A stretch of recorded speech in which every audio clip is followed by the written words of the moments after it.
분이 일바로 오시는지 확인해 보겠습니다.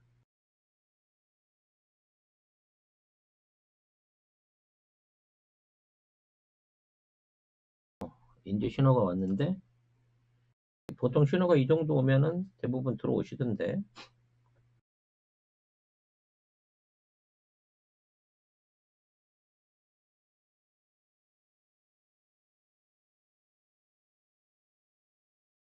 (24명) 들어오셨네요 벌써.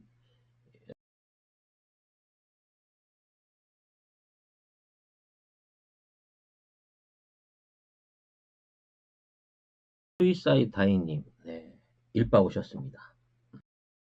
식사를 잘 하셨습니까? 네, 저는 굉장히 불편해서 제대로 된 식사를 못했습니다. 괜히 진표 얘기해가지고, 네, 밥이 체하는 느낌입니다만, 좋은 의도에서 그랬다는 거 여러분들이 믿어주시리라 믿고 방송에 전념을 하려고 합니다. 우리 보미 작가도 지난 한 주 동안에 혹한 때문에 집에서 고생이 많으셨죠. 네. 우리 보미 작가가 굉장히 구두쇠예요. 그래서 집에서 보일러를 안 뗍니다. 네. 한겨울을 보일러 없이 내보겠다라고 하는 야심찬 목표로 사시는 분이죠. 네. 그런데 어제 불행한 사태로 인해서 전기 난로가 고장이 났대요. 얼마나 꼬십니까? 네. 몸이 약간 좀 추워봐야 돼. 그래야 그 따뜻한 봄날에 감사를 하는데 햇살 같은 송 작가를 모독한 죄로 어제 전기난로가 고장나서 드디어 보일러를 떼기 시작했다고 합니다. 제가 졌습니다. 네, 보미 작가님 알바 구했나요? 네. 저... 한겨울에 뭔 알바입니까? 네. 실업? 실업급여? 아니요. 실업급여가 어딨어요, 알바가. 없어요? 실직 3주 차입니다. 네. 쓸쓸해요. 네, 보미 작가는 꽃피는 봄이 와야 복직을 할 수 있을 걸로 보입니다. 이번 시간에 일본에 대한 얘기를 해볼 건데요.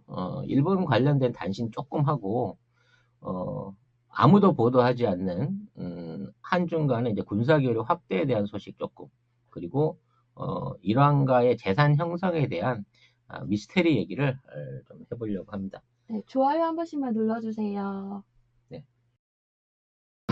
김진표 유보했다는 속보는 나왔습니다만, 한겨레가 된 속보라서, 사실 좀 이게 낼까 말까 합니다. 믿을까 말까 합니다. 그래서 그 얘기는 좀 확정된 후에 말씀을 드리도록 하고요.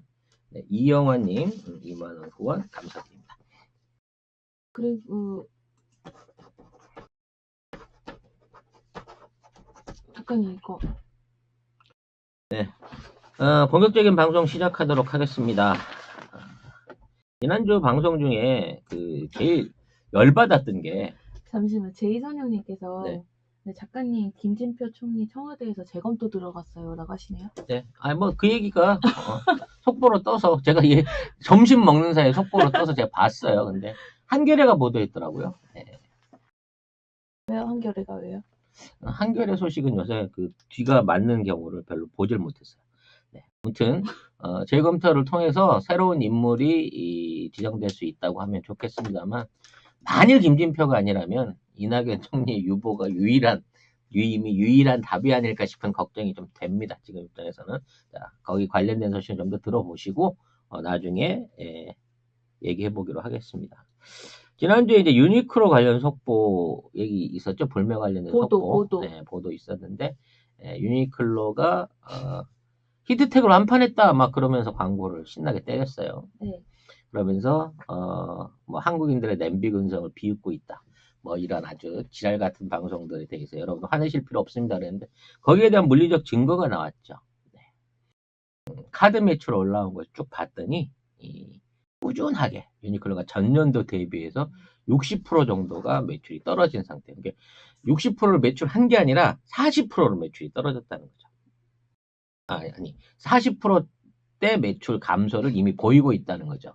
근데 이제 이번에 의류 대전 했었잖아요. 히트텍 대전하고는 이게 70%대까지 확 줄었다는 거예요. 이해가 되세요? 오히려 공짜 내복을 풀었는데 구매 금액은 더 줄었다는 거야. 그래서 히트텍을 팔았다고 알아보니까 팔았다고 얘기한 히트텍의 99.5%가 사은품으로 준 거야. 즉, 돈 주고는 아무도 안 산 거지. 우리 국민들 대단하지 않습니까? 네, 바다만 챙긴 거예요. 아니, 모든 사은품을. 구매자에게 진정이 되고 있기 때문에 아마 양말 한쪽 사고 그랬을 것 같긴 한데요. 그게 구매 금액이 2만 원 이상이어야 아마 혜택을 준 걸로 알고 있는데요. 구매 금액 관계 없는 걸로 알고 있는데. 저는 2만 원 이상으로 알고 있습니다. 남양주 쪽에서 그랬거든요. 그래서 이 공짜 내복을 바다만 챙기셨다는 우리 국민들의 어떤 단합력, 네, 그런 부분을 보여줬습니다. 그리고 지난달에 드디어 맥주 수입 100% 중단을 성공시켰다고 합니다. 맥주 같은 경우에는 이게 기호품이고 일상적인 생활소비품이잖아요. 그래서 우리가 그 맥주 관련해가지고 들어갔던 뭐라 그러죠? 그 불매운동에 들어갔을 때 일본 애들이 제일 비웃은 게 그거였습니다.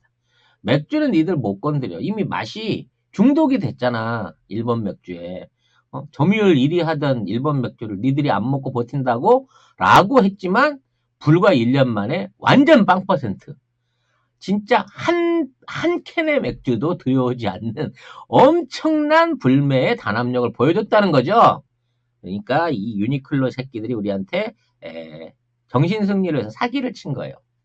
왜냐면 유니클로는 우리나라에서 올리는 매출 규모가 얼마 없기 때문에 사실 완전 쫄딱 망해도 크닥 손해는 아니거든요. 그러니까 정신승리는 하고 싶고 그러니까 있는 매장들 갖고 장난을 치고 있습니다만 유니클로도 지금처럼 매출이 이 60%가량 줄여든 상황에서 올 겨울 나고 나면 내년부터는 휘청휘청 할 것으로 예상이 됩니다. 그리고 나서 유니클로가 쫓겨나는 꼴을 봐야 일본이 함부로 한국을 건들면 안 되겠구나라는 생각을 하게 되지 않을까라는 생각을 해봐요. 일본에서 온 단신 중에 굉장히 고소한 단신이 하나 있었습니다. 도쿄 이제 올림픽이 진행 기간 중에 이제 주민들이 생활이 불편해가지고 아예 휴가 내서 올림픽 기간 동안에 도쿄를 떠난다 이런 얘기가 있었는데 도쿄 올림픽 자원봉사자가 이제 완전 실종 상태라고 합니다. 그러니까 뭐 자원봉사 그 더운데 불러내가지고 제대로 된 숙소나 에어컨 같은 것도 없이 노천에서 뺑뺑이나 돌리고 기모노 입고 쓰레기통이나 들고 다니라고 그런 거 시키겠다고 하는데 어떤 자원봉사자가 나오겠어요 일본에서? 또 우리처럼 뭐 애국심이 투철하거나 도쿄를 사랑하거나 아베를 사랑하는 열성적인 젊은 모임이 있는 것도 아닌데 그렇게 되다 보니까 고액 알바 조건을 걸어가지고 모집자들을 지금 알바로 충당하려고 하고 있다. 잘못하면 외국인 노동자들이 유급인데 자원봉사 한 걸로 치는 올림픽 자원봉사를 하지 않을까라는 예상도 일어나고 있다고 합니다. 김윤민님 만원 후원 감사드리고요. 그 다음에 조금씩 뭐 코스트코에서 팔린다고요? 거기 코스트코에 꼭 한국 사람만 가서 산다고 생각하지 마세요. 저도 이번에 그 중국에 갔는데 중국 제남에 굉장히 큰 유니클로 매장을 갔거든요. 다른 매장에 비해서 손님이 확실히 확 줄었어요.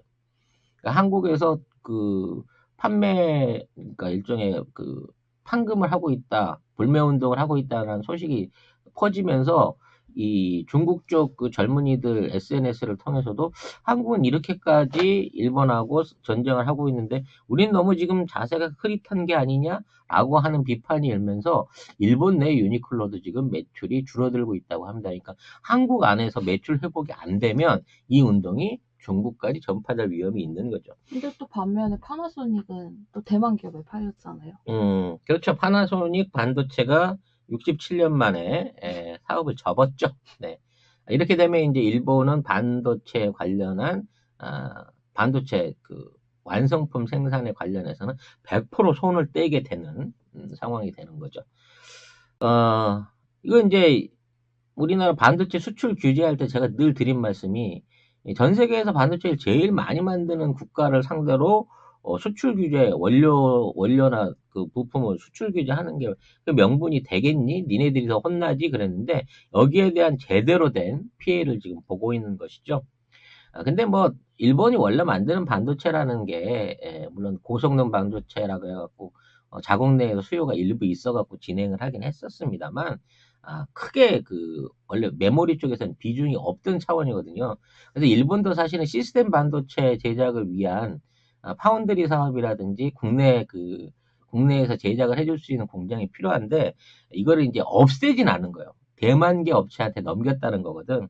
그러니까 대만계 기업이 하는 쪽에서는 뭐 어느 정도 수익을 낼 수 있을지 모르죠. 대만 부품을 공급한다든지 뭐 여러 가지 설계 비용을 낮춘다든지 하는 방식으로. 근데 일본이 자체적으로 반도체 산업을 키우기에는 현재 일본의 경영 여건상 도저히 불가능하다라고 판단을 했기 때문에 사실상 일본 토종 반도체 업계는 사라졌다라고 봐야 되는데 이 와중에 인텔이 이 CPU 반도체, 그러니까 컴퓨터의 메인보드에 들어가는 CPU 반도체 파운더리를 삼성에 주겠다라고 들고 나온 거예요.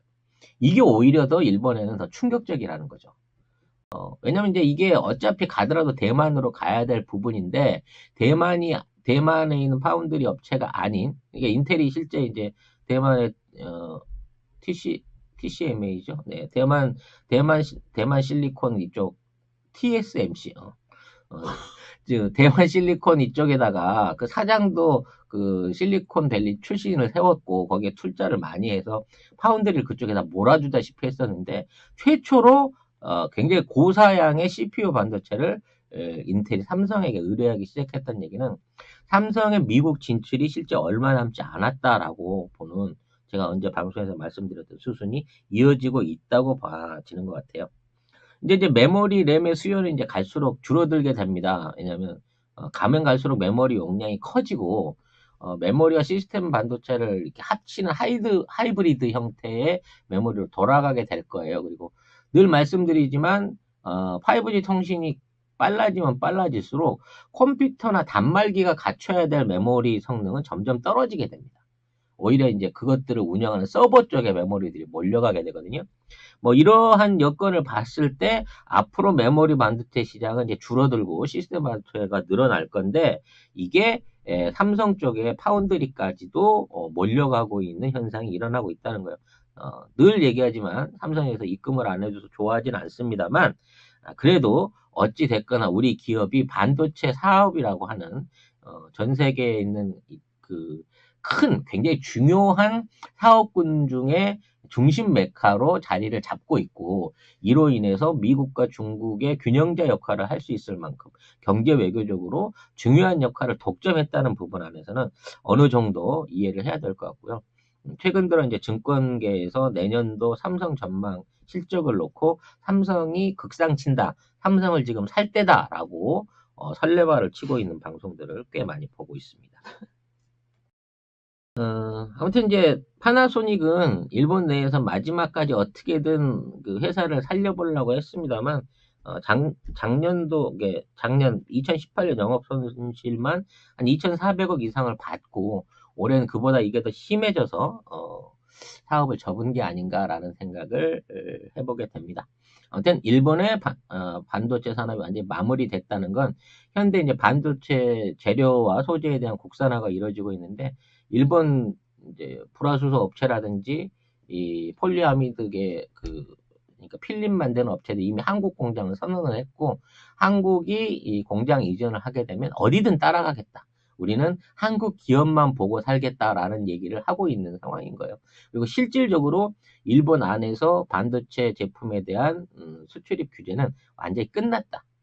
이제는 이제 화이트 리스트에 다시 재등재하는 과정들을 거치고 있으나 그래도 국산화에 대한 노력들과 과정들은 계속 진행될 거다. 이거는 단순히 일본이 미워서가 아니라 우리나라 반도체가 지금의 이제 동남아 벨트, 동아시아 벨트에서 북미 벨트 쪽 아니면 이제 남중미 벨트 쪽으로 삼성전자를 중심으로 해서 대대적으로 공장을 이전하는 미국 기업 쪽으로 내수로 이전하는 움직임이 있지 않을까라는 예상을 해보게 됩니다.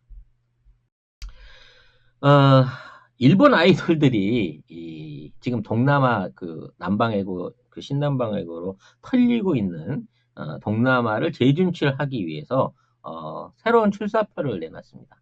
그러니까 한류가 워낙 그쪽에 막강한 데 대해서 그동안은 그냥 두고만 봤죠. 네. 이거를 이렇게 가서는 안 된다.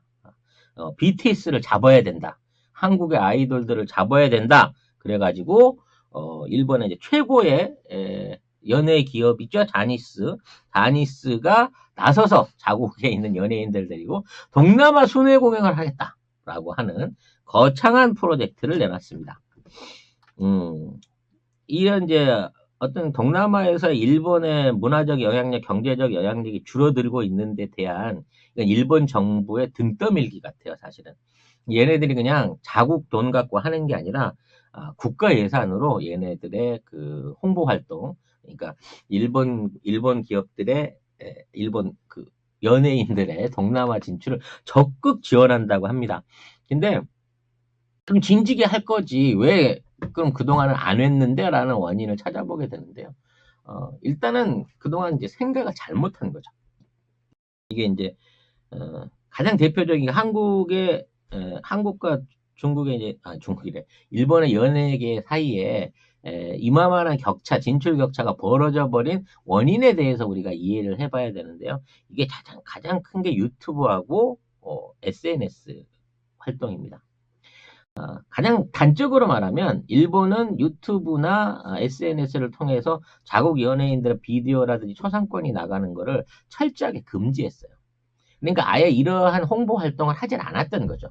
하려면 돈 내고 방송을 틀어 라는 방식으로 이거를 유료화하고 통제를 했기 때문에 한국계 아이돌들의 뭐 뮤직비디오라든지 뭐 실생활이라든지 뭐 여러 가지 가십들이 이 SNS를 통해서 모바일로 빠르게 퍼져나가는 확산을 전혀 따라잡지를 못했어요. 일본의 언론 행태는 제작 발표회 같은 영화 제작 발표회 같은 경우에도 배우의 사진을 찍으면 안 됩니다. 그 장소에 텅 빈 의자만 찍을 수 있어요. 미친 거 아니에요? 네, 제작 발표를 갔는데 아이돌은 못 찍고 아이돌 앉았던 의자를 찍어서 홍보 활동에 써야 하는 일본의 언론이나 어떤 그 연예 매체들의 독점적인 활동 그 어떤 그 갑질에 대해서 이게 이제 역으로 말하자면 해외에서 외면을 당할 수밖에 없는 상황이 생긴 거죠. 그럴 수밖에 없는 게 아라시를 비롯한 대부분의 연예계 그 이런 우리 흥업이라 그러는데 프로덕션들 자체가 전부 다 그 권력자들이나 야쿠자나 그 배우 그 뭐랄까요 좀 음산한 자금들에 연관돼 있는 애들이 많다 보니까 장사를 너무 아나무인적으로 하고 서비스 정신이 아예 없었던 거죠. 그랬기 때문에 뭐 각국에 찾아가서 팬들한테 무슨 행사를 연다, 뭐 애프터를 한다, 나중에 SNS로 감사 메시지를 올린다 이런 게 전혀 없었던 거예요 교류가. 네. 근데 BTS를 비롯한 한국 아이돌들은 그걸 굉장히 열심히 했잖아요. 그렇게 되다 보니까 확산 속도도 빨랐고 결국은 그게 단순한 문화적인 확산이나 뭐 한류의 바람뿐만 아니라 그게 결국은 제품 구매력이라든지 국가 선호도라든지 뭐 이런 여론 형성에까지 여론을 미쳤다라는 분석이 나오고 나니까 지금 와서 국가 예산을 줄 테니까 니들이 나가서 공연을 해보라고 하는데 이미 한류의 철옹성은 너무 늦었다. 파헤치고 그거를 뒤집기에는 시즌이 지났다라는 부분을 이해를 해야 된다는 거예요. 그리고 눈높이가 달라. 그러니까 뭐 미모로 얘기를 하면은 이거는 뭐랄까요? 그 문제가 있을 수 있는 상황이지만 이쁘기도 우리 쪽 걸그룹들이 훨씬 이쁘고요. 넘사벽. 예. 그리고 이제 그 안무라든지 어떤 춤이라든지 노래라든지 뭐 라이브 할 때 실력 이런 것들이 워낙에 트레이닝 자체에서 차이가 나요. 그러니까 동남아 계열 아이돌들이 한국 그룹을 카피를 해갖고 많이 흉내를 내지만 오리지널을 따라갈 수가 없는 거야. 그러다 보니까 그쪽에서 자국 연예인들이 뭐 못 일어날 수가 키워지지가 않는 이유 중에 하나가 잘해야 한국 짝퉁이거든 만들어 봐야. 그러다 보니까 오리지널 한류에 열려 있는 한국 케이팝에 아주 열광을 하고 있는 상황이고 이게 패션이라든지 화장품, 코스메틱이라든지 뭐 여러 가지 제품들 그리고 그들이 원하는 이제 뭐 전자제품이라든지 생활상 자체에 전부 영향을 미치고 있고 이게 또 관광 수지로도 영향을 미치는 한류가 의외로 엄청난 대박 상품이었다는 것을 일본이 뒤늦게 깨달고 있다는 거죠. 성진국은 인정. 그렇죠. AV는 아직 경쟁력이 충분하다라고 말씀을 해주시네요. 네, 뭐 꼭 그 부분까지 따라잡을 필요가 있겠습니까만, 아무튼 저는 이번에 이제 이런 그 일본의 새로운 한류 진출 작업을 위한 어떤 과정 중에 자국 연예인들을 그 한국 기업, 한국의 어떤 뭐 트와이스 같은 데도 있고 뭐 여러 다국적 기업들 같은 걸 끼워 넣어가지고 함께 만들어내는 방식으로 진출하는 걸로 이제 돌파구를 뚫는다고 하더라고요. 근데 일부의 부속을 자기들이 차지했다고 해서 그 그룹 자체의 가치를 다 가질 수 없잖아요. 트와이스 안에 일본 멤버가 있다고 해서 일본 그룹이라고 주장하는 거는 지네식이거든요. 이건 말이 안 되는 얘기인 거고요. 어, 새삼스러운 음모론입니다만, 그동안 있었던 그 아이즈원 같은 그룹도 사실 합작 그룹이었기 때문에 혹시 니들이 투표 조작을 사주한 게 아니냐라고 하는 의심을 좀 해보기도 했습니다. 충분하죠. 충분히 가능하죠. 네.